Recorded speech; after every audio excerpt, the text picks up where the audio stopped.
Hello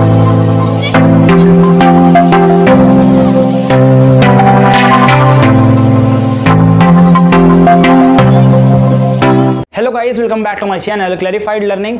आज हम पढ़ने वाले हैं motion in a resisting medium.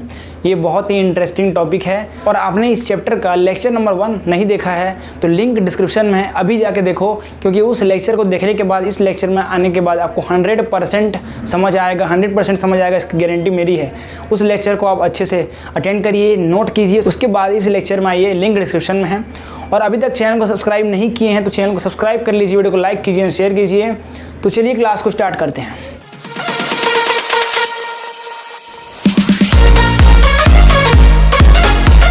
ये आप सभी ने हेडिंग डाली होगा motion in a resisting medium.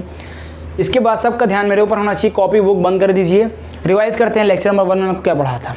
सबसे पहले समझते हैं रजिस्टिंग का मतलब क्या होता है। मोशन मतलब मूवमेंट करेंगे हम रजिस्टिंग मीडियम में, मूवमेंट करेंगे रजिस्टिंग मीडियम में, चैप्टर का नाम है। तो सबसे पहले समझते हैं रेजिस्टिंग क्या होता है। रेजिस्टेंस मतलब होता है रोकना, मतलब किसी चीज़ को रोकना। जैसे कि अगर आप शहद का एग्जांपल हमने समझा था तो मैंने क्या बताया था आपको, याद करो कि यहाँ बस आपको एक गहरा कंटेनर लेना है। गहरा हमने कंटेनर ले लिया, उसके बाद क्या करना है, इसमें आपको शहद का प्रॉपर्टी क्या होता है, शहद विस्कोसिटी होता है। ये कैसे मालूम चलेगा, ये भी मैंने आपको बताया था। शहद विस्कोसिटी कैसे होता है, आपको एग्जांपल, सिंपल से एग्जांपल दिया था। ग्लास में आधा गिलास पानी लेना है, उसको डायरेक्ट उल्टा करना है, इस तरीके से नीचे गिर जाएगा। अब नीचे गिर जाएगा इसका मतलब क्या हुआ, जल्दी गिर गया तुरंत। अब शहद को सेम, आधे गिलास में मैंने शहद लिया, शहद क्या करूँगा, मैं नीचे गिराऊंगा। शहद नीचे गिरा है तो इसका क्या मालूम चला कि शहद तो बहुत धीरे धीरे गिर रहा है, ये कंप्लीट गिर नहीं रहा है एक बार में। इसका मतलब क्या हुआ, गाढ़ा बहुत ज़्यादा है, मतलब इसका विस्कोसिटी ज़्यादा है। इस फ्लूइड का, शहद हनी जो है उसका क्या है, विस्कोसिटी ज़्यादा है। ये मैंने आपको बताया था सिंपल लैंग्वेज में। तो सेम चीज़ हम यहाँ क्या करने वाले हैं, शहद को इस कंटेनर में डालने वाले हैं, ठीक है। क्योंकि हमें मालूम हो चुका है कि शहद गाढ़ा है। अब मुझे प्रूफ करना है कि शहद क्या है, रेजिस्टिंग मीडियम है, ठीक है। तो आपको इमेजिन करना है कि हाँ मैंने शहद भर दिया। अब शहद भरने के बाद आपको इमेजिन करना है कि बॉल बियरिंग, आप सभी लोग जानते होंगे, ये आयरन बॉल, छोटा सा आयरन बॉल आपको लेना है, या बॉल बियरिंग या फिर कोई स्टोन हो गया, उसको हम ले सकते हैं एग्जाम्पल के तौर में। यहाँ कंटेनर है, इसमें शहद भरा हुआ है, इसमें क्या भरा है, हनी, ठीक है। हमने क्या किया कि स्टोन लिया, उसको मैंने नीचे गिराया। तो आपको मालूम है कि ये मीडियम क्या है, शहद वाला मीडियम है। इसमें जैसे ही हमारा पार्टिकल, मतलब कि स्टोन जो है एंटर मारेगा, क्या होता था उसमें कि ये थोड़ा स्लो हो जाता है। यहाँ आने के बाद एक टाइम का स्पीड रहता है, उसके बाद क्या होता है, धीरे धीरे स्लो होना चालू हो जाता है। स्लो होना क्यों चालू होता है, क्योंकि इसमें हनी के द्वारा विपरीत दिशा में, अपोजिट डायरेक्शन में रेजिस्टेंस फोर्स लगता है। मतलब आप इमेजिन करो ना कि अगर आप बाल्टी में मैं गिराऊंगा, सिंपल सी बात है, कोई स्टोन या बॉल बेयरिंग गिराऊंगा तो क्या होगा, इतना गाढ़ा लिक्विड है, इतना लेयर, उसका परत जो है इतना गाढ़ा है, तो सीधी सी बात है जाने के बाद स्लो होगा। स्लो क्यों हो रहा है, क्योंकि वो रेजिस्टेंस फोर्स लगा रहा है ऊपर की ओर रेजिस्टेंस फोर्स लगा रहा है, उसी के कारण क्या हो रहा है, यहाँ बस ये स्लो हो गया। ये स्लो हो गया मतलब इसके अपोजिट डायरेक्शन में रेजिस्टेंस फोर्स लग रहा है, उसको हमने क्या बोला था, FR। मतलब किसी पार्टिकल में, पार्टिकल का डायरेक्शन क्या है, नीचे की ओर जा रहा है, लेकिन यहाँ रेजिस्टेंस फोर्स किस डायरेक्शन में लग रहा है, उसके अपोजिट डायरेक्शन में यहाँ रेजिस्टेंस फोर्स लग रहा है। तो ये क्या हो गया, अपोजिट डायरेक्शन में जो रेजिस्टेंस फोर्स लग रहा है, इसी को हम बोलते हैं रेजिस्टेंस फोर्स। और यहाँ रेजिस्टेंस कौन क्रिएट कर रहा है, कौन सा मीडियम क्रिएट कर रहा है, यहाँ मीडियम है हनी, शहद जो है यहाँ मीडियम है। अब एग्जांपल में मैंने आपको शहद बताया, आप इमेजिन कर सकते हो यहाँ सॉस भी हो सकता है, गाढ़ा होता है। सॉस भी क्या होता है, बहुत गाढ़ा होता है। सेकेंड थिंग, अगर आपको और अच्छे से समझना है, विजुअलाइज करना है, तो आपको एक काम करना है, इस कंटेनर में पानी भरना है। इस कंटेनर में आप जैसे ही पानी भरोगे तो क्या होगा, इस पार्टिकल गिराऊंगा तो थोड़ा तेज़ी से गिरेगा, शहद में धीरे से गिरेगा, लेकिन इसी पार्टिकल को अगर पानी में गिराता हूँ मैं, उससे तेज़ी से गिरेगा। शहद में जितना स्लो था उससे कई गुना तेज़ पानी के अंदर जाएगा, ये डालेंगे तुरंत अंदर चले जाएगा। लेकिन शहद में ऐसा नहीं होता, शहद में डालेंगे हम, इतना गाढ़ा होता है वो लिक्विड, तो रेजिस्टेंस फोर्स ज़्यादा लग रहा है। तो ये मैंने आपको बेसिक कॉन्सेप्ट बताया था इस चैप्टर का सेकेंड इंपॉर्टेंट थ्योरम। हमने फर्स्ट इंपॉर्टेंट थ्योरम कर चुके हैं, सेकेंड इंपॉर्टेंट थ्योरम ये रहा है। थ्योरम क्या दिया गया हमारे पास, a particle is projected upwards with a velocity u in a medium whose resistance varies as the velocity। मैंने इसके बारे में आपको बताया था। यहाँ क्या बोल रहा है, प्रोजेक्टेड मतलब प्रोजेक्शन थ्रो करना, सिंपल लैंग्वेज में प्रोजेक्टेड का मतलब होता है थ्रो करना, अपवर्ड मतलब ऊपर की दिशा में, ऊपर के डायरेक्शन में, विथ अ वेलोसिटी u। यहाँ वेलोसिटी ऑलरेडी मेंशन है कि मुझे कैपिटल U लेके चलना है, मतलब इस फॉर्म में ये हमारा वेलोसिटी रहेगा। इन अ मीडियम हुज रेजिस्टेंस, मतलब मीडियम का जो रेजिस्टेंस है वो वेराइज एज द वेलोसिटी करता है, मतलब मीडियम का जो हनी मैंने आपको शहद जो एग्जांपल बताया था वो सबसे बेस्ट एग्जांपल है इमेजिन करने के लिए। आपको दिमाग में रखना है कि मैं शहद का बात कर रहा हूँ, शहद में जाने के बाद क्या होता है, रेजिस्टेंस फोर्स लगता है।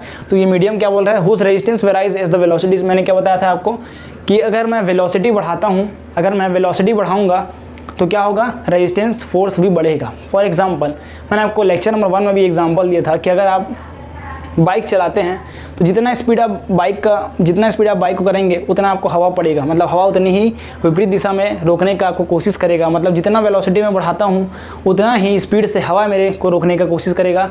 वही है जितना मतलब कि resistance directly proportional to velocity, मतलब अगर वेलोसिटी बढ़ाऊंगा, स्पीड बढ़ाऊंगा तो रेजिस्टेंस फोर्स भी बढ़ेगा। सिंपल ये कहने का मतलब है। तो चलिए इसको सिंपल डायरेक्ट सॉल्व करना चालू करते हैं, ज़्यादा टाइम वेस्ट नहीं करते कि मैंने आपको लेक्चर नंबर 1 में बहुत ही डिटेल समझा दिया है। ठीक है, तो यहाँ सॉल्यूशन करते हैं हम।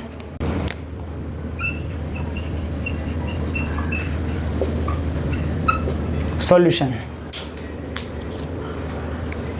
सबसे पहले इसको पढ़ने के बाद आपको डायग्राम बनाना है। मैंने क्या बोला आपको, अ particle is projected upward with a velocity. चलिए ठीक है, एक पार्टिकल है, ये हमने मान लिया, ये पार्टिकल हमारा, इसका नाम देते हैं हम, इस पार्टिकल का नाम है, इस पॉइंट पे पार्टिकल है, इस पॉइंट का नाम देंगे हम, ओ पॉइंट पे हमारा पार्टिकल रखा है।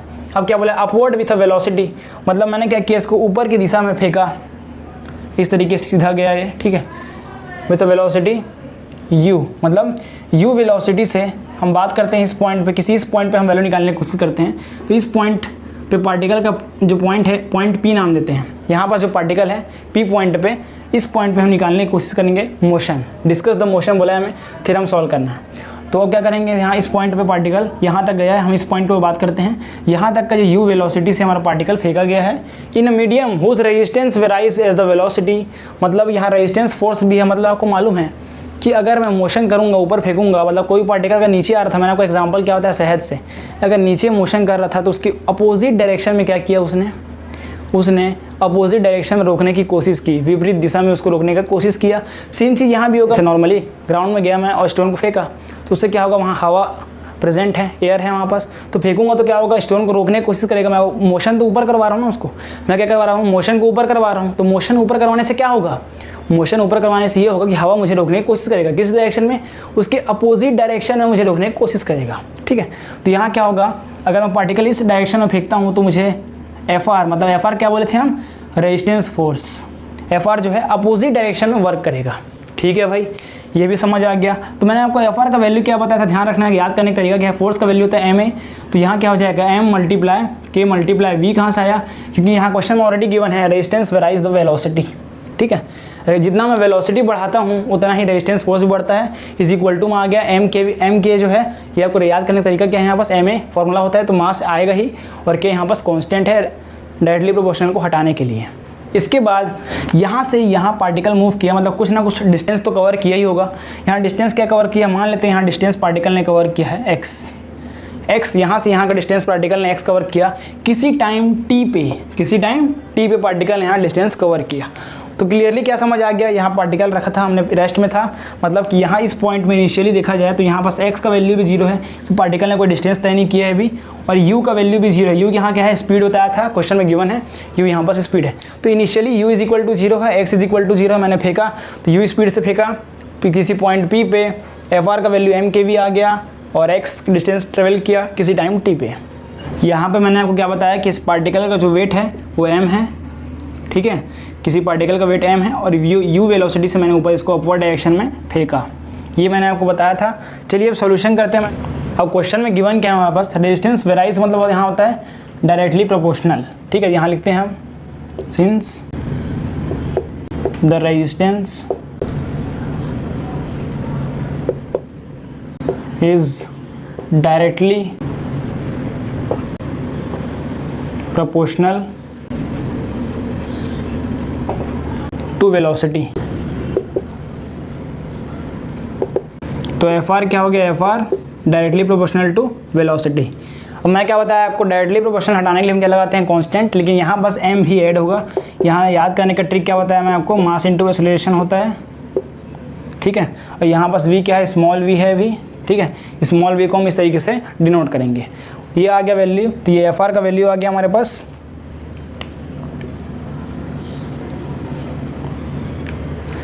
इसके बाद आपको मालूम है कि हमारा जो नेट फोर्स होगा, मैंने आपको क्या बताया कि अगर पार्टिकल को मैं ऊपर फेंकूंगा, अगर मैं पार्टिकल को ऊपर फेंकूंगा तो क्या होगा। अगर आप बताओ कि अगर मैं पार्टिकल को ऊपर फेंकता हूँ तो उसका मास जो है नीचे एक्ट करेगा ना, उसका वेट कहाँ एक्ट करेगा। वेट का फॉर्मूला क्या होता है mg, और वेट डाउनवर्ड डायरेक्शन में एक्ट करेगा।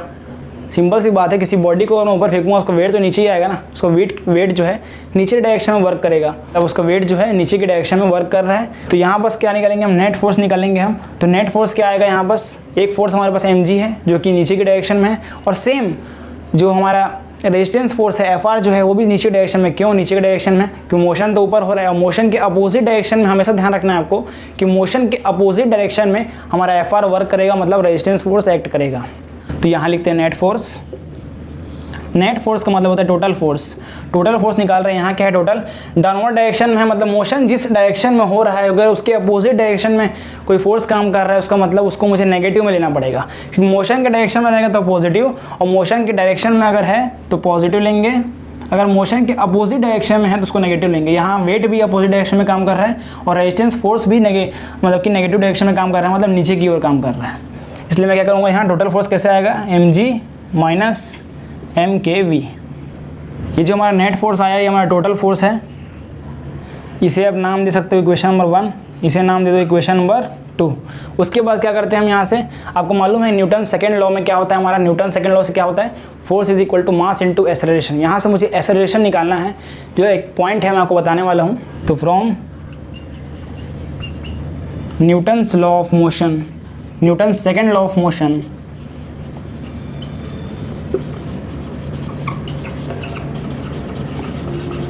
ठीक है, Newton second law of motion. तो यहाँ बस क्या होता है फॉर्मूला बताइए, F is equal to m into a. ठीक है भाई, अब आपको मालूम है फोर्स का टोटल फोर्स क्या है हमारे पास, minus mg minus mkv। Put करते हैं यहाँ बस। अब यहाँ आपको F is equal to ma दिख रहा है। अब यह सॉल्व करते हैं तो यहाँ F का वैल्यू क्या आ जाएगा, minus mg minus mkv। Same solve करना है, अगर आपने लेक्चर नंबर 1 अटेंड किया होगा तो आपको आ गया होगा समझ, आगे सेम टू सेम सॉल्व होगा ये। Is equal to m into acceleration का फॉर्मूला क्या होता है, यहाँ x डिस्टेंस कवर किया, मतलब x में अगर डिस्प्लेसमेंट देखूंगा मैं तो d2x अपॉन dt², ये आपको फॉर्मूला मालूम होगा एक्सेलरेशन का होता है। ठीक है, फिर यहाँ से m कैंसिल हो जाएगा, डायरेक्ट करते हैं g minus k into V is equal to small v है यहाँ पर सारे, फिर हो जाएगा d2x अपॉन dt²। इसके आगे सॉल्व करने के लिए हमें जो थ्योरम 1 देखा था उसका हेल्प लेना पड़ेगा। इसमें आपको बुक में लिखा हुआ है, इसके बाद डायरेक्ट इसका वैल्यू क्या होता है, 0 हो जाता है। क्योंकि मैंने आपको बताया था कि थ्योरम 1 में क्या बताया था मैं आपको, अगर आप सेहत में पार्टिकल को छोड़ते हो इस तरीके से तो पार्टिकल जाएगा स्टार्टिंग में थोड़ा स्लो होगा। क्यों, क्योंकि इसमें रेजिस्टेंस फोर्स एक्ट कर रहा है इसलिए वो स्लो होगा। लेकिन जैसे जैसे जैसे अंदर जाता जाएगा एक टाइम के बाद उसमें एनर्जी खत्म, उस पार्टिकल का जो हाइट से हमें एनर्जी दिया था वो एनर्जी खत्म। अब वो पार्टिकल क्या होगा, अपने से नीचे गिरेगा। क्यों, क्योंकि उसमें ग्रेविटी लग रहा है, नीचे जाता जाएगा एक कांस्टेंट स्पीड में। जहाँ वेलोसिटी कांस्टेंट हुआ मतलब एक्सेलरेशन 0 आ जाएगा। एक्सेलरेशन 0 आ गया उसका मतलब क्या हुआ, मैंने क्या बताया था आपको कि एक्सेलरेशन 0 होता है, इसका मतलब वो हो गया टर्मिनल वेलोसिटी। मैंने एक यहाँ पर टर्म लिखवाया था आपको, टर्मिनल वेलोसिटी। टर्मिनल वेलोसिटी ये क्या होता है, जब वेलोसिटी कांस्टेंट हो जाए एक पॉइंट के बाद, जब पार्टिकल का वेलोसिटी कांस्टेंट हो जाता है वो इस अपवर्ड डायरेक्शन में नहीं होगा, वो नीचे डाउनवर्ड डायरेक्शन में ही होगा, वो भी शहद में। मैंने जो एग्जांपल बताया था उसमें होगा डाउनवर्ड डायरेक्शन में ही होता है वर्क। टर्मिनल वेलोसिटी क्या होता है, यहाँ पर हम कैपिटल वी से इसको डिनोट करते हैं। और वेलोसिटी जब कांस्टेंट हो जाता है तो उसका क्या हो जाएगा, d2x अपॉन dt² 0 हो जाएगा। क्यों, वेलोसिटी कांस्टेंट का मतलब क्या होता है, एक्सेलरेशन का फॉर्मूला जानते हो आप, change in velocity upon time. जब वेलोसिटी ही कांस्टेंट हो गया मतलब चेंज हो ही नहीं रहा है अगर, तो इसका एक्सेलरेशन तो 0 हो गया। और एक्सेलरेशन 0 ही कहलाता है हमारा टर्मिनल वेलोसिटी, मतलब वेलोसिटी कांस्टेंट होने पे एक्सेलरेशन 0 हो गया, उसी को हम बोलते हैं टर्मिनल वेलोसिटी, और इसको हम डिनोट करते हैं कैपिटल वी से। तो ये मैंने आपको बताया था, इसी का हेल्प लेना पड़ेगा और मुझे इसको 0 मानना पड़ेगा। ये कहाँ से आया, कहाँ से मान लिए इसको हम, थ्योरम 1 में जो आपको डाउनवर्ड डायरेक्शन का थ्योरम में करवाया था वहाँ से हमने माना है। ये आपको यहाँ लाइन लिखना भी है, तो यहाँ आ जाएगा माइनस जी माइनस के वी इज इक्वल टू ये क्या हो जाएगा 0। अब यहाँ से यहाँ जहाँ जैसे ही मैंने क्या बताया आपको, ये 0 हो जाता है, मतलब एक्सेलरेशन जहाँ आप 0 मानोगे, जहाँ बस आप एक्सेलरेशन 0 मानते हो उसी पॉइंट से यहाँ वी स्मॉल वी की जगह कैपिटल वी आएगा। क्यों, क्योंकि टर्मिनल वेलोसिटी का डेफिनेशन क्या होता है, जहाँ एक्सेलरेशन 0 हो गया वहाँ से टर्मिनल वेलोसिटी में कन्वर्ट हो जाता है वो। तो यहाँ से कैपिटल वी आ जाएगा, यहाँ को लिखना है small V is equal to capital V, और यहाँ एज्यूमिंग करके लिखना है आपको d2x upon dt square is equal to 0 from theorem 1, या फिर आपको डाल देना है डाउनवर्ड डायरेक्शन थ्योरम। अब इसके बाद मैंने आपको थ्योरम नंबर 1 में क्या बताया था कि यहाँ पास जो इक्वेशन रहता है हमारा क्या रहता है, थ्योरम नंबर 1 में पढ़ा था g माइनस के इंटू वी माइनस के वी इज इक्वल टू 0 रहता है हमारा थ्योरम नंबर 1 में। यहाँ क्या आ गया, माइनस आ गया, लेकिन यहाँ को लिखना है फ्रॉम थ्योरम 1, जो थ्योरम था उसको स्टेटमेंट अगर याद है आपको तो वो भी लिख सकते हो, लेकिन यहाँ को लिखना है फ्रॉम थ्योरम 1। यहाँ से क्या हो जाएगा, जी जो है मुझे पॉजिटिव लेना पड़ेगा क्योंकि मुझे वैल्यू के का फाइंड करना है, और इसमें क्वेश्चन में इसमें थ्योरम में बोला गया है मुझे जो यहाँ वैल्यू फाइंड करना है वो फ्रॉम थ्योरम 1 से लेके करना है, के का वैल्यू मुझे फ्रॉम थ्योरम 1 से लेके करना है, जो मैंने आपको पिछले लेक्चर में करवाया था। बस इतनी सी बातों को यहाँ ध्यान रखना है। उसके बाद ये थ्योरम आपका 100% बन जाएगा। यहाँ से के का वैल्यू क्या आ गया, फिर हमारा ये आ गया जी अपॉन कैपिटल वी, तो ये के का वैल्यू आ गया। अब इसे बस हमें किस में पुट करना है, इसे मुझे इस इक्वेशन में, इक्वेशन नंबर 3 में हमारा जो सॉल्यूशन, ध्यान रखना है इतनी सी बात, आपको इतना पॉइंट बस आपको ध्यान रखना है, उसके बाद 100% आप बना लोगे। इतनी सी बात आपको बस ध्यान रखना है। इस पॉइंट में क्या किया मैंने, माइनस का बस चेंज किया, यहाँ बस आपका पॉजिटिव हो जाएगा, हमने मान रखा है थ्योरम नंबर 1 से। तो अब इसके बाद जब इसमें पुट करेंगे वैल्यू, तो सिंपल जिस तरीके से सॉल्व करना है उस तरीके से सॉल्व हो गए।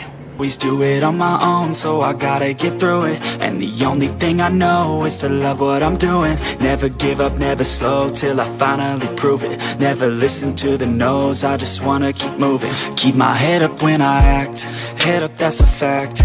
Never looking back, I'ma keep myself on track. Keep my head up, staying strong, always moving on. Feel I don't belong, tell my thoughts to move along. Push myself to be the best, die with no regrets. Live with every breath, see my message. यहाँ तक हमारा value आ गया था। इसके आगे करते हैं, इसके आगे क्या करना है, इस के का वैल्यू को इस इक्वेशन में पुट करना है। तो चलिए पुट करते हैं, क्या आ जाएगा, डी स्क्वायर एक्स अपॉन में D T square is equal to minus G, minus K का वैल्यू क्या है, जी अपॉन कैपिटल वी, फिर आ जाएगा स्मॉल वी। इसके बाद क्या करना है, मुझे जी बाई वी को कॉमन लेना है, जी बाई कैपिटल वी को मुझे कॉमन लेना है। उसके लिए क्या करूँगा मैं, यहाँ एक काम करते हैं, ऊपर नीचे आप क्या करो, जी बाई वी का मतलब वी का मल्टीप्लाई करते हैं, कैपिटल वी जो है इसका ऊपर नीचे क्या करते हैं, मल्टीप्लाई करते हैं। तो क्या हो जाएगा यहाँ से, d square x upon d T square minus g capital v upon capital v. इस तरीके से क्या मैं इसको लिख सकता हूँ कि वी वी कैंसिल हो गया, ठीक है। फिर आ जाएगा यहाँ पर जी बाई कैपिटल वी, यहाँ स्मॉल वी। उसके बाद ये हो जाएगा D square x upon d T square is equal to, यहाँ g by v common, minus g by v common ले लें क्या, ठीक है, माइनस जी बाई को वी कॉमन आ रहा है, अंदर वी बचेगा ये वाला, फिर minus small v, sorry plus हो जाएगा कि माइनस में मैंने कॉमन ले लिया है। तो ये आ गया हमारा एक सिंपल वैल्यू इस फॉर्म में। इस इक्वेशन को मुझे नाम देना है इक्वेशन नंबर 4, 3 तक हो गया ना, इक्वेशन नंबर 4। अब आपको यहाँ हेडिंग डालना है। अब मुझे इसमें फाइंड करना है, मैंने आपको पिछले लेक्चर में रिलेशन बिटवीन फाइंड करवाया था, ध्यान देना, उस लेक्चर को अच्छे से देखना, नोट किए होगे तो अच्छे समझ आ गया होगा। मैंने आपको उसमें होमवर्क दिया था, क्या आपने होमवर्क किया है, क्या आपने होमवर्क किया उसमें? होमवर्क में आपको क्या दिया था कि आपको रिलेशन बिटवीन फाइंड करना था वेलोसिटी और टाइम में। मैंने आपको करवाया क्या था, relation between velocity and distance करवाया था, लेकिन मैं आपको फाइंड करने बोला था होमवर्क में कि अगर नहीं आएगा तो कमेंट करने में बोला था। आपने क्या फाइंड किया, और जिन बच्चों ने फाइंड कर लिया अच्छी बात है। थ्योरम नंबर 1 में मैंने क्या करवाया था, relation between velocity and distance, मतलब मैं एक्स का वैल्यू यहाँ फाइंड किया था, लेकिन उस थ्योरम में मैंने टाइम का वैल्यू फाइंड नहीं करवाया था, मैंने आपको होमवर्क दिया था। तो अब क्या करते हैं, इस लेक्चर में मैं आपको डिस्टेंस का होमवर्क देता हूँ, relation between velocity and distance, जो मैंने उस लेक्चर में करवाया था सेम एज इट इज़ इसमें भी करना है। जो वैल्यू आया इसको पुट करना है, बस इसको सिंप्लीफाई करना है, ठीक है, और सॉल्व करना है। तो यहाँ से एक्स का वैल्यू फाइंड करना आपको देखना है उस लेक्चर को जाके। और आज मैं जो होमवर्क दिया था उसी टाइप का सेम क्वेश्चन है, तो सेम टू सेम करवाता हूँ, relation between velocity and time. ये आज हम करने वाले हैं, जो मैं आपको होमवर्क दिया था उसी तरीके से देखना है आपको किस तरीके से सॉल्व करना है। चलिए हेडिंग डालिए, रिलेशन बिटवीन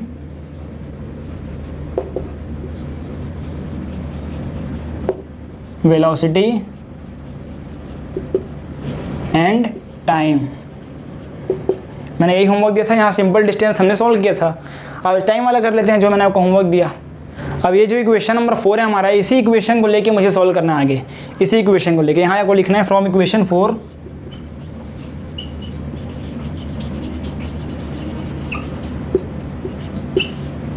नीचे नहीं दिख रहा है क्या, relation between velocity and time है, तो यहाँ पर सॉल्व करते हैं इसे। तो यहाँ लिखना है आपको फ्रॉम इक्वेशन 1, मैं डायरेक्ट वैल्यू लिख रहा हूँ इसका इक्वेशन नंबर 4 से। यहाँ आपको लिखना है फ्रॉम इक्वेशन 4, ठीक है। यहाँ हो जाएगा डी स्क्वायर एक्स अपॉन में D T square is equal to क्या है value, minus G upon capital V plus small V, ठीक है भाई। यहाँ तक तो आ गया था हमारा। इसके बाद देखते हैं अब क्या करना है मुझे, इसको तोड़ना है d/dt, यहाँ सारे v के फॉर्म में हैं, तो ये क्या हो जाएगा d/dx, ठीक है भाई, minus g by capital V plus small v, ठीक है। इसके बाद क्या होगा, यहाँ क्या लिखा है हमने dx/dt आएगा ना, dx/dt, ठीक है।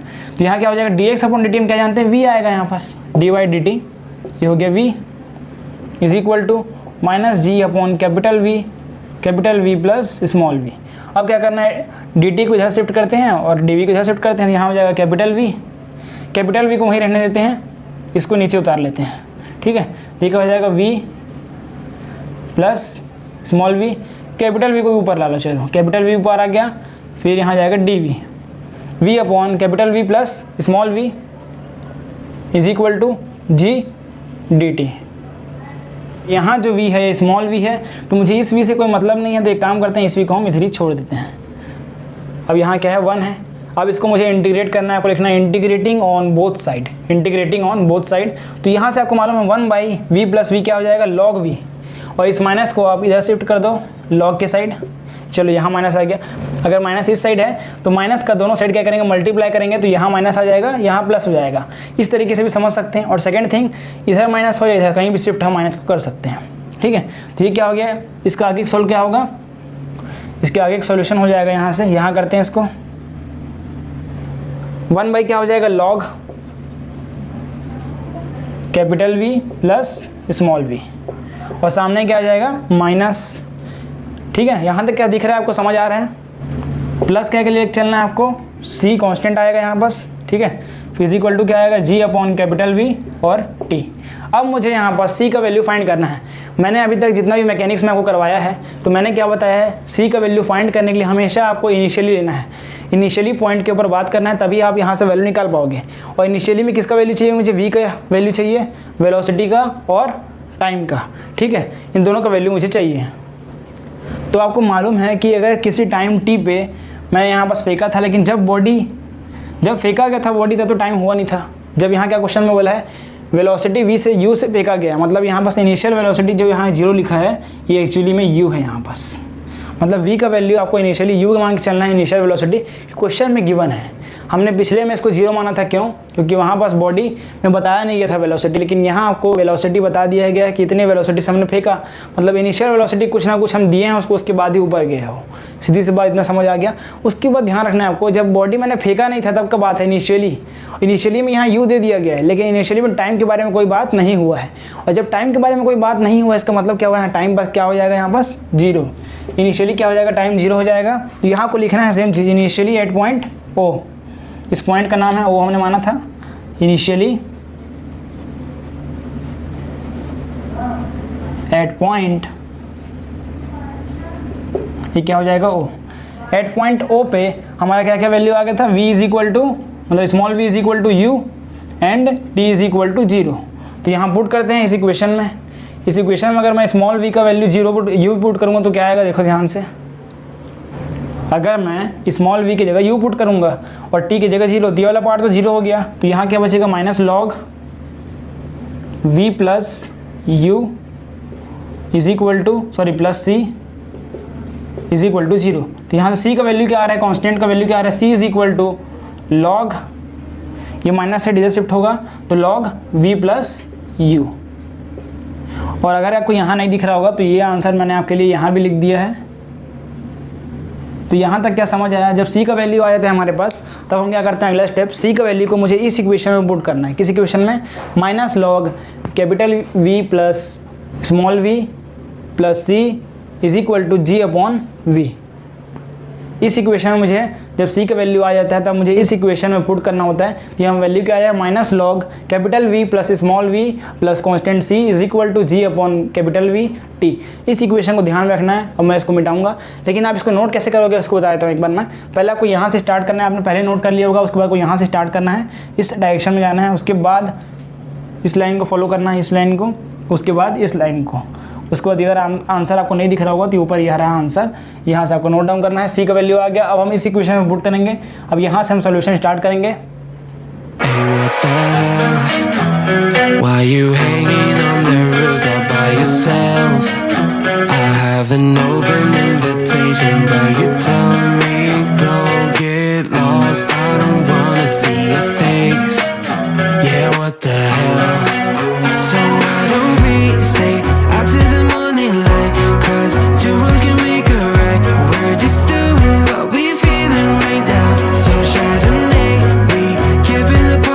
तो आप सभी का यहाँ तक आ गया था। इसके बाद हम आगे बढ़ते हैं। मैंने क्या बोला आपको, जब सी का वैल्यू आता है इनिशियली हम फाइंड करते हैं, उसके बाद सी का वैल्यू जब आएगा तब हमें सी का वैल्यू इसमें पुट करना है। तो वैल्यू पुटअप करते हैं, तो minus log capital V plus small v plus ये वैल्यू क्या है, log capital V plus u is equal to g by capital V और t। ठीक है, आपको लॉग का प्रॉपर्टी मालूम होगा कि लॉग का प्रॉपर्टी क्या होता है, log m minus log n is equal to log m upon n, ये आपको मालूम है। तो यहाँ क्या दिख रहा है, log m minus log n। ठीक है, अगर मैं इसको इस फॉर्म में लिखूँ, log capital V plus u plus log capital V plus small v is equal to g by capital V t। ठीक है, तो यहाँ से प्रॉपर्टी फॉलो करेंगे, यहाँ बीच में माइनस आएगा कि ये माइनस का साइन क्या हो जाएगा, यहाँ से log capital V plus u upon log v plus small v is equal to g by capital V और t।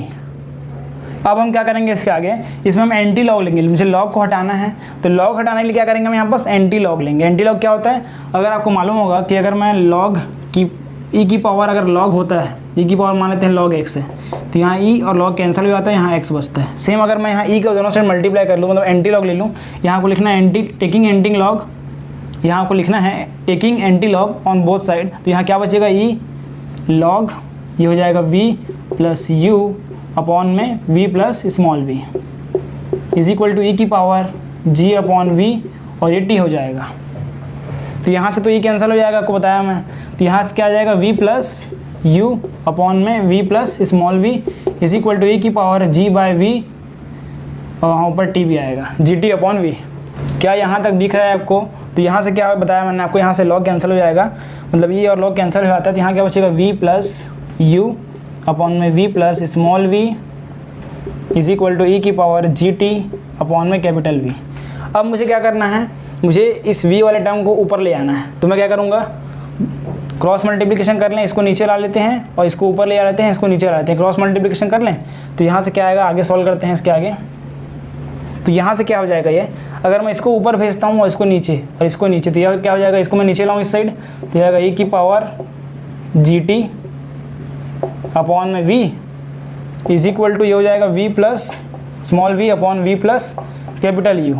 अब इसको ऊपर ले आ लेते हैं, तो e की power minus gt upon v। ये प्रॉपर्टी मालूम है आपको एक्सपोनेंट का कि अगर नीचे a की पावर m है, इसको मैं ऊपर ले आ कह सकता हूँ a की पावर माइनस m। ये प्रॉपर्टी आपको बगल में लिखते चलना है। तो यहाँ क्या हो जाएगा, capital V plus small v upon v plus u। तो ये इसका आंसर है। यहाँ मैंने हेडिंग क्या डाला था कि relation between velocity and time, मतलब मुझे या तो टाइम का वैल्यू फाइंड करना था या तो वेलोसिटी का। अब यहाँ से मुझे टाइम तो कम दिख रहा है, टाइम का वैल्यू फाइंड करना डिफिकल्ट है। हम यहाँ स्मॉल v का वैल्यू मतलब वेलोसिटी का वैल्यू हम जरूर फाइंड कर सकते हैं। ठीक है, तो वेलोसिटी की वैल्यू फाइंड करते हैं यहाँ से, और इसको और सिंप्लीफाई करना है अच्छे तरीके से। सिंप्लीफाई एकदम आसानी से सिखाता हूँ आपको सिंप्लीफाई करना। इसको आप क्या करो, ऊपर भेज दो, ये क्या हो जाएगा, e की power minus gt upon v, bracket में आ जाएगा, ये वाला टर्म ऊपर चले गया, तो v plus u is equal to v plus small v। अब मुझे क्या करना है, इसका वैल्यू निकालना है स्मॉल v का। तो मैं क्या करूँगा, इस v को भी इधर शिफ्ट कर दूंगा, तो ये क्या हो जाएगा, e की पावर माइनस gt अपॉन में v, ब्रैकेट में v प्लस u, फिर माइनस का capital V is equal to small v। तो ये इसका आंसर आ गया। हमने वेलोसिटी का वैल्यू निकाल लिया। तो ये इस थ्योरम का आंसर है, इस तरीके से प्रूफ करना है। अब इसी क्वेश्चन में, इसी थ्योरम में आपको यहाँ पास वेराइज एज द वेलोसिटी दिया गया है। अब यहाँ पास अगर आपको क्वेश्चन दिया गया resistance varies as the square of the velocity, मतलब अभी हमें क्या लिया कि F R is equal to M K V. अब यहीं पास आपको बोला गया क्वेश्चन में स्क्वायर ऑफ द वेलोसिटी, मतलब यहाँ स्क्वायर लग जाएगा, यहाँ क्या लग जाएगा, स्क्वायर लग जाएगा। तो इस तरीके से सॉल्व होगा। इसका भी मैं आपको थ्योरम करवाऊंगा, तो इसको आपको नोट डाउन करना है, सिंप्लीफाई करना है, मैंने आपको सिखा दिया। थ्योरम किस तरीके से सॉल्व करना है ये बहुत ही इंपॉर्टेंट होता है गाइज। आपने सीख लिया किस तरीके से थ्योरम सॉल्व किया जाता है। और आपने लेक्चर नंबर 1, मैं बार बार बोल रहा हूँ आपको लेक्चर नंबर 1 देखना है। इस लेक्चर के बाद अगर आप नहीं देखे हो लेक्चर नंबर 1, तो लेक्चर नंबर 1 जरूर देखिए। और गाइज इसके बाद जो लेक्चर कराऊंगा वो और इंपॉर्टेंट होता चले जाएगा। इसके बाद जो लेक्चर कराऊंगा गाइज वो और इंपॉर्टेंट होने वाला है। गाइज अभी तक आपने चैनल को सब्सक्राइब नहीं किया तो चैनल को सब्सक्राइब कर लीजिए, वीडियो को लाइक कीजिए, शेयर कीजिए अपने क्लासमेट्स तक। तो चलिए आज के लिए इतना ही, मिलते हैं किसी नए वीडियो लेक्चर में। तब तक के लिए जय हिंद, जय भारत, वंदे मातरम।